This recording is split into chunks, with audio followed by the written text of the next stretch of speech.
Okay, let's start by saying File New. This is what I might call reinventing the wheel from the previous lesson. Click New. Now we are going to be working with the images that we used in the previous lesson, so we need a space big enough to hold them. Suggestion, go to Web and just use the default web. File, Place, and choose the JPEG, 136_3187281.jpg. And these are images from PhotoSpin. Click Place. Oh, actually, let me look at my options down here. We do want to link it. Go ahead and link it. Not a template, and we can leave that off. Click Place. There aren't really any options to a JPEG. Let me go ahead and come about here and click. Okay, put it about where you want it. So again, like I said, we're reinventing the wheel. We did this in the previous lesson. Now, we also did in the previous lesson some things like taking that image and replacing it with the PSD. We're going to do that, but we're going to do it in a different way.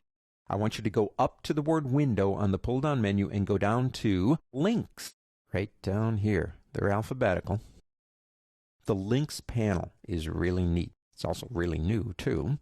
It's got the JPEG right here. Now, this button right here, if you click it, will give you information on the selected item.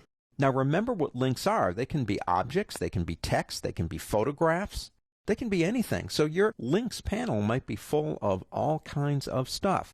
Now, in the previous lesson, what we did is we replaced it, didn't we? Well, if you come up here and click this button for options, look at all the options that you have. Let's say we change our mind on the embedding part. See the X going through the image? That means it's linked.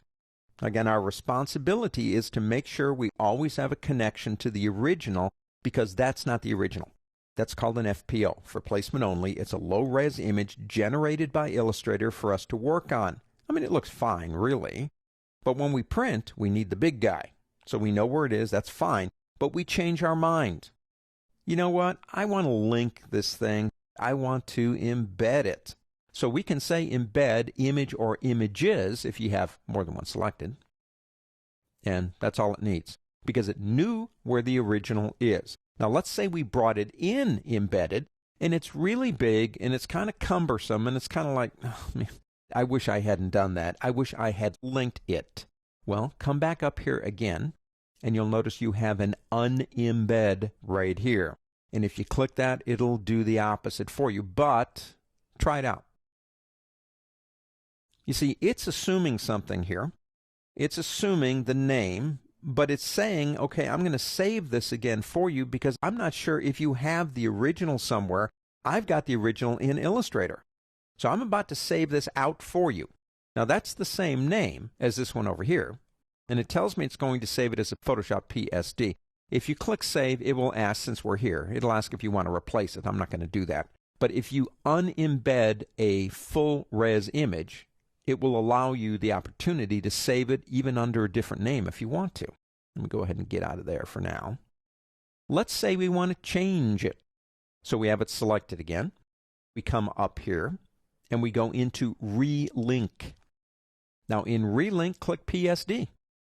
Let's leave it as a link up front, because I want to show you the difference. We'll leave everything else on, click Place, and there we go. Now it is a link.